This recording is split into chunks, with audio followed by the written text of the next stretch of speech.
마태복음 26장 69절에서 75절까지 말씀입니다.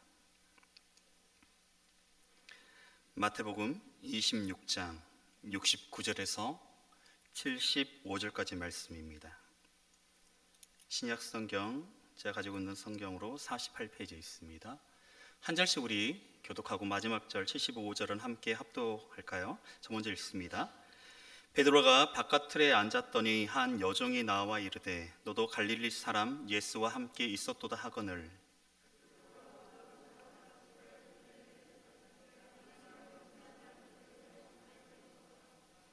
앞문까지 나아가니 다른 여종이 그를 보고 거기 있는 사람들이 말하되 이 사람은 나사렛 예수와 함께 있었도다 하매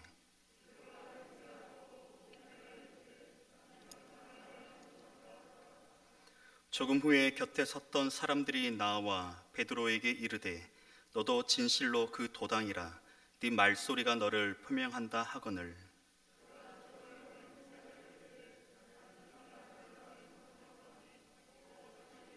함께 읽습니다. 이에 베드로가 예수의 말씀에 닭 울기 전에 네가 3번 나를 부인하리라 하심이 생각나서 밖에 나가서 심히 통곡하니라. 아멘. 할렐루야. 다시 한번 할렐루야. 네, 예배 잘 오셨습니다. 우리 옆에 있는 우리 지들 같이 바라보시면서 격려할까요? 잘 오셨습니다. 네, 이렇게 한번 해볼까요? 사랑합니다. 네, 사랑합니다. 네, 이번 전도 세미나를 갔더니 이렇게 하라 하더라고요. 사랑합니다. 네, 보름달 이렇게 한번 다시 한번 해볼까요? 보름달 사랑합니다. 네, 아멘. 사랑을 축복합니다. 이 시간 하나님의 귀한 은혜가 우리 귀한 성도님들에게 가득하길 소망합니다.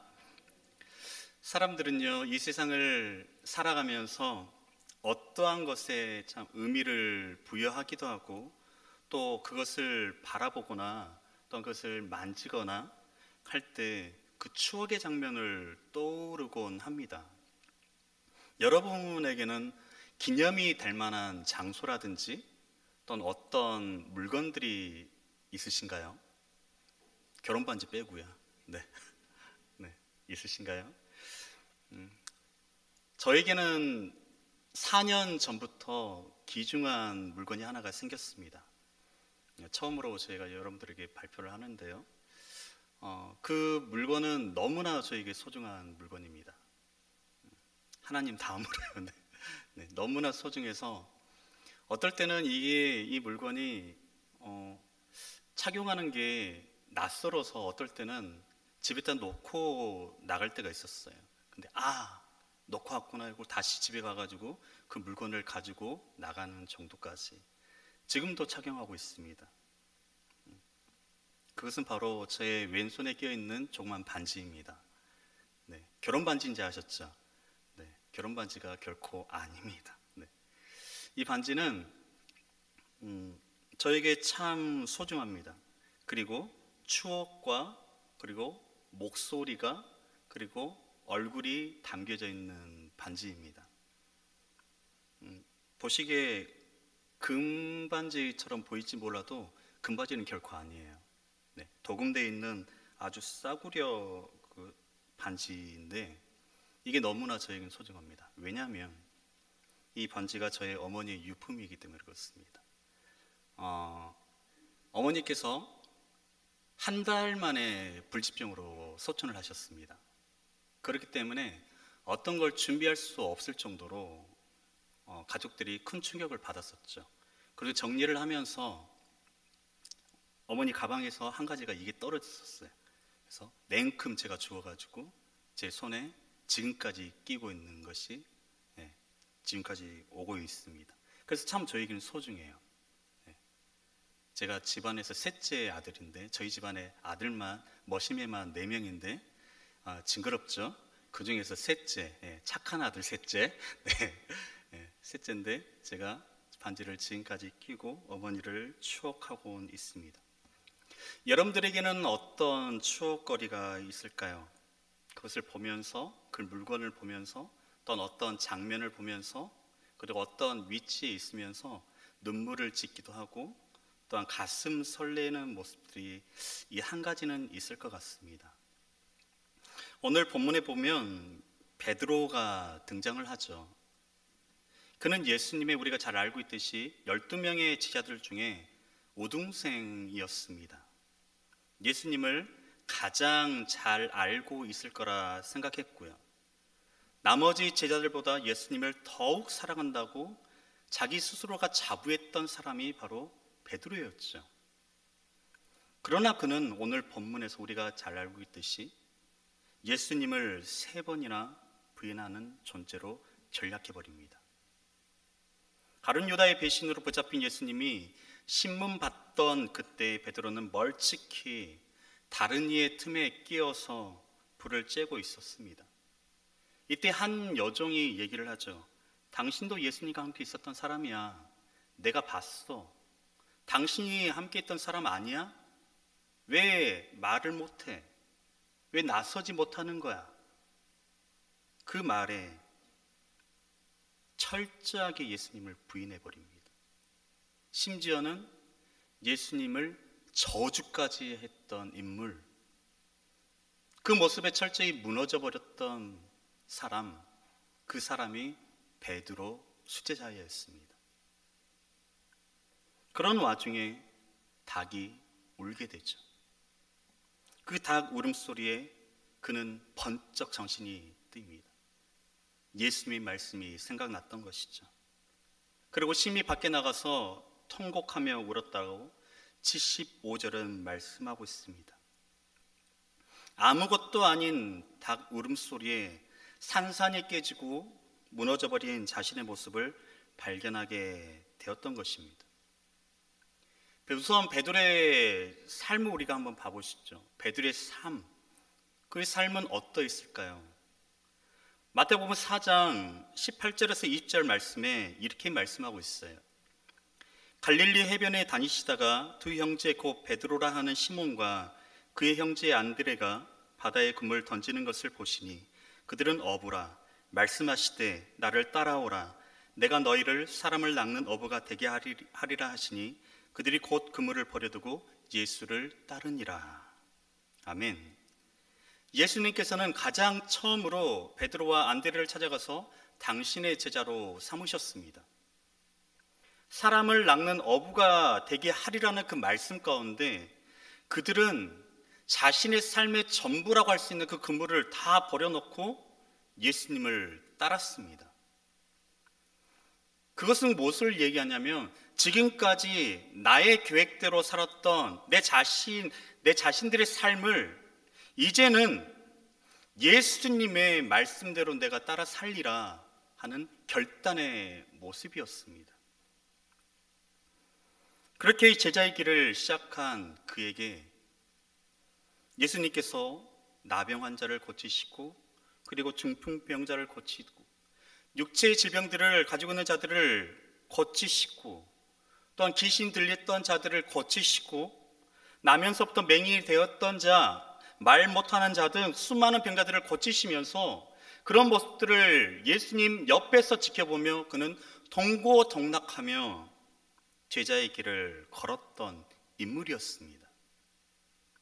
심지어는 14장 22절부터 23절, 33절 말씀에 기록되어 있듯이 오병의 기적을 경험한 후에 베시다로 가는 길에 물결로 인하여서 죽을 고비에 처했던 그가 예수님을 만나서 그 험한 파도를 걸었던 인물, 그가 베드로였습니다. 다른 제자도 경험하지 못했던 것들을 경험했던 인물이 바로 베드로였어요. 이처럼 수많은 기적과 이사를 경험했던 베드로. 그런데요, 여러분, 오늘 본문을 봐보십시오. 철저하게 나약하고 철저하게 무너져버린 베드로의 모습을 발견하고 있지 않습니까? 너무나 초라한 한 인간의 모습을 그런 모습으로 비춰주고 있는 베드로의 모습을 발견하게 됩니다. 자신 있게 그 많은 이적과 기사를 경험했던 베드로였기에 그 자리에서 자신 있게 아니라, 예수님은 너희들이 그렇게 체포할 사람이 아니라, 심지어는 나도 체포해라 라고 할 수 있을 정도로 나서야 될 인물이 베드로이지 않겠습니까? 그런데 그 와중에 그곳에서 자신의 목숨을 더 소중히 여겼나 봅니다. 철저하게 예수님을 부인해버립니다. 그리고 저주까지 하고 맹세하며 말하고 있었던 그의 앞에 닭이 울기 시작한 것이죠. 그 다음에 베드로에게 이 닭 울음소리는 어떠한 소리였을까요? 그 닭 울음소리는 베드로에게 예수님의 말씀을 생각하게 하는 소리였습니다. 베드로가 예수님을 부인할 때 닭의 울음소리는 예수님의 그 표정과 목소리, 행동, 그리고 지금까지 말씀하셨던 그 음성들이 대세져 있는 울음소리였습니다. 26장 31절에서 35절 말씀에 이렇게 기록되어 있죠. 그때 예수께서 제자들에게 이르시되 오늘 밤에 너희가 다 나를 버리리라. 기록된 바 내가 목자를 치리니 양의 떼가 흩어지리라 하였느니라. 그러나 내가 살아난 후에 너희보다 먼저 갈릴리로 가리라. 베드로가 대답하여 이르되 모두 주를 버릴지라도 나는 결코 버리지 않겠나이다. 예수께서 이르시되 내가 진실로 내게 이르노니 오늘 밤 닭 울기 전에 네가 3번 나를 부인하리라. 베드로가 이르되 내가 주와 함께 죽을지언정 주를 부인하지 않겠나이다 하고 모든 제자도 그와 같이 말하느니라. 아멘. 자기 목숨까지도 걸겠다고 다짐했던, 부인하지 않겠습니다라고 호언장담했던 그의 다짐이 지금 이 닭 울음소리에 베드로 귓가에 다시 맴도기 시작한 거예요. 내가 지금 무엇을 하고 있나? 내가 정말 예수님의 제자인가? 나의 한 목숨을 살리고자 예수님을, 나의 스승인 예수님을 철저하게 부인하고 마는가? 여러 가지 생각들이 그의 내리를 스쳤을 것입니다. 그리고 그 울음소리에 그의 마음은 산산이 깨지고 말았습니다. 예수님 말씀에 자신했던 그 보잘것없었던 자신의 모습과 그 말씀에 순종하지 못한 모습을 발견하게 된 것이죠. 그리고 또 그 닭 울음소리는 회개를 촉구하는 울음소리였습니다. 75절 말씀에 이렇게 말씀하고 있습니다. 하반절에 심히 통곡하니라 라고 말씀하고 있죠. 원어를 해석하면 울다, 슬퍼하다, 부서뜨리다 라는 뜻을 가지고 있습니다. 특별히 이 단어는 미완료 과거 시제로 기록되어 있습니다. 무슨 말씀이냐면 베드로의 이 통곡은요, 일회성의 울음이 아니었다는 것입니다. 자신의 한계성과 연약성에 대해서, 그리고 자신이 범한 죄에 대한 심한 죄책감을 가지고 베드로는 자기의 심장이 찢어지도록 그런 아픔을 가지고 후회하며 계속해서 통곡했다는 것이에요. 사랑하는 성도 여러분, 우리들의 삶에도 이러한 모습들이 있지 않습니까? 우리가 잘못된 길로 가고 있을 때 나의 잘못을 돌아보게 하시고 깨닫게 하시는 주님의 음성 앞에 우리는 어떠한 모습으로 있어야 할까요? 그저 내 양심을 찌르는 말씀이구나, 일회성으로만 그치는 모습일까요? 아니면 그 말씀이 우리의 바르지 못한 삶에 계속해서 가르쳐 주시고 깨닫게 하시는 말씀으로 다가와서 다시금 우리가 바른 길로, 주의 길로 가고 있는 우리들의 모습인가요? 사랑하는 성도 여러분, 죄를 깨닫고 돌아서서 주 앞에 나아가는 자가 복된 자임을 기억하시기 바랍니다. 왜냐하면 하나님 말씀이 생각나게 하시는 분이 바로 성령 하나님이시기 때문에 그렇습니다. 우리의 심령 속에 내주하시는 성령님께서 하나님의 말씀이 계속해서 생각나게 하시고 회개케 하시며 주의 길로 가게끔 인도하시는 것, 그만큼 큰 은혜가 어디 있겠습니까? 사랑하는 성도 여러분, 주의 말씀이 생각나거든 우리 삶을 다시금 돌아보고 말씀에 비추어 살고자 다짐할 수 있는, 노력하는 우리 모두가 되기를 소망합니다. 사람이 어떤 일을 당하면 거기에 대한 큰 트라우마가 생기게 되죠. 사전을 찾아보면 트라우마란 외부에서 일어난 충격적인 사건으로 인해 발생한 심리적 외상이라고 정리하고 있습니다. 저에게도 큰 트라우마가 있었습니다. 이제는 극복해서 이제 그 트라우마는 없는데 큰 트라우마가 있었어요. 여러분들이 보시기에 제가 등치가 좀 있잖아요. 키는 180이 안 되지만, 네, 그렇죠? 근데 저에게는 큰 트라우마가 있었는데, 제가 이래봬도 운동선수 출신입니다. 네. 못 믿으세요? 네. 네. 절대 못 믿으시죠? 제가 운동선수 출신인데, 무엇을 했을 것 같아요? 네. 민족 고유의 운동인 씨름을 했습니다. 네.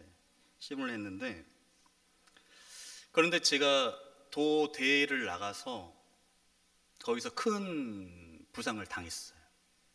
뼈가 산산이 부서지는 부상을 당해가지고 경기 중에. 그래가지고 병원에 한 2-3달 정도를 입원했던 것 같아요. 그러다가 다시금 이제 운동선수로 다시 복귀를 해야 되는데 만만치가 않더라고요. 무섭더라고요. 그 자리에 올라가는 것이, 그 운동 자리에 다시금 서는 것이 너무나 무섭더라고요. 다시금 이 충격적인 사고를 당할까봐. 그러니까 씨름을 한다는 것이 너무나 저에게는 큰 고통이었습니다. 그래서 저는 그 씨름을 포기했습니다.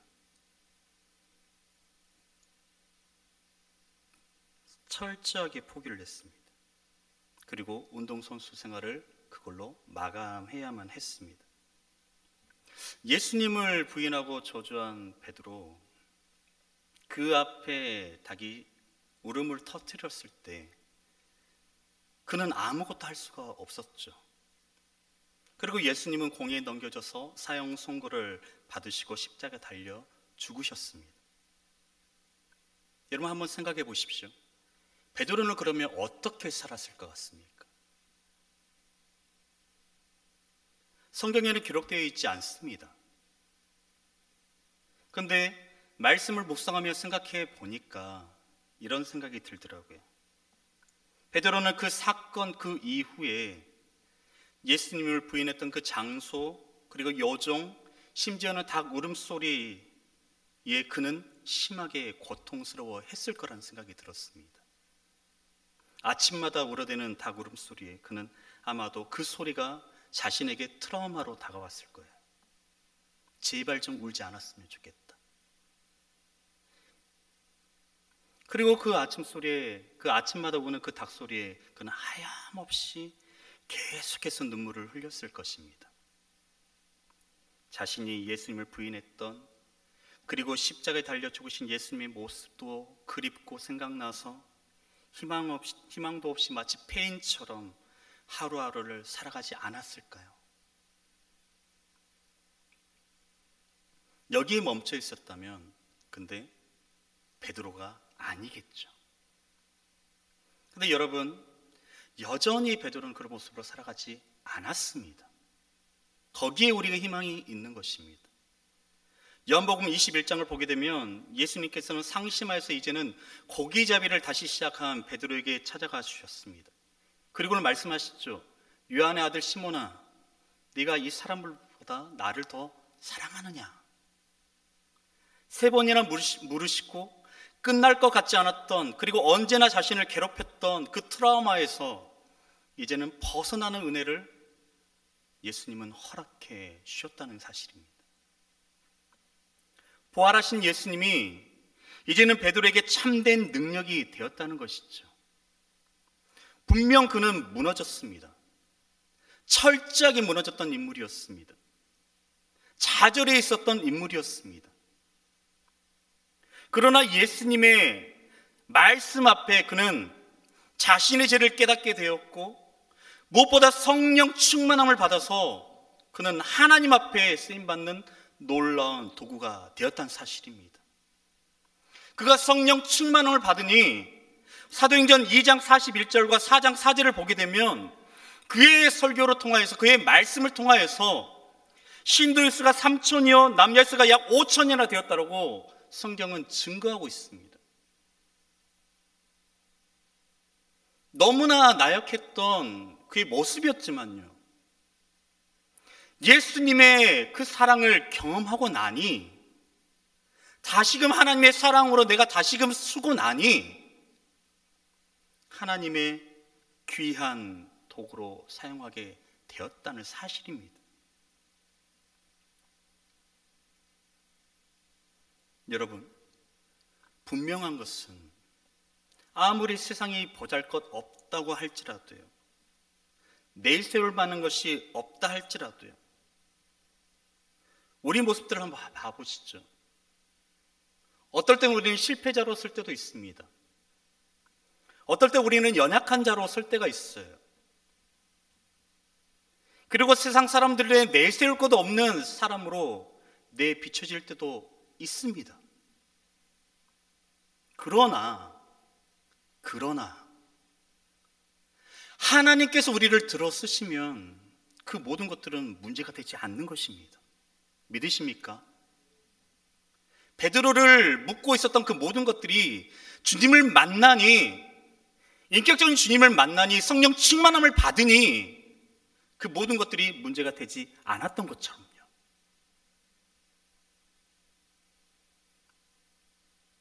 우리가 주님을, 성령 충만함을 받으면 우리를 얽매이고 있던 것들이 풀어지는 놀라운 역사가 있을 줄 믿습니다. 나는 이래서 주의 일을 감당할 수 없어. 내가 뭘 나설 수 있겠어. 내가 나같이 부족한 자가. 아니요, 여러분. 아닙니다. 주께서 붙잡고 쓰시겠다 하면 귀하게 쓰임받을 줄 믿습니다. 노임받는 놀라운 역사가 있을 줄 믿습니다. 사랑하는 성도 여러분, 베드로가 닭 울음소리에 아파하고 힘들어하며 살았지만요, 부활하신 예수님을 만나고 성령을 받고 보니 이제는 그 상처가 능력이 되었던 것입니다. 그리고 복음을 전하는 자로 그는 설 수 있었다는 사실입니다. 우리 또한 그렇죠. 우리를 좌절하게 만들고 아프게 하는 과거의 모습들이 있다면 이 시간 이 예배를 통해서 풀어지는, 노임받는 놀라운 역사가 우리 가운데 있기를 축원드립니다. 우리의 삶 속에서 이웃들을 통하여서, 나의 양심을 통해서 말씀하시는 살아계신 주님의 말씀을, 그 음성을 듣고 우리의 삶 속에 함께 하시는 주님의 능력으로 살아갈 수 있는 우리 모두가 있기를 소망합니다. 세상의 잣대로는 우리는 부족하고 연약한 존재예요. 내세울 것 없는 존재입니다. 그러나 여러분 기억하십시오. 주께 붙들림 받으면 귀하게 쓰임받는 그릇이 된 줄 믿으시기 바랍니다. 베드로가 그랬던 것처럼요, 귀하게 쓰임받는 그릇이 되었던 것처럼 우리도 주님께 귀하게 쓰임받을 수 있는, 하나님의 나라를 세워갈 수 있는 우리 모두가 되기를 주님의 이름으로 축원드립니다. 기도하겠습니다.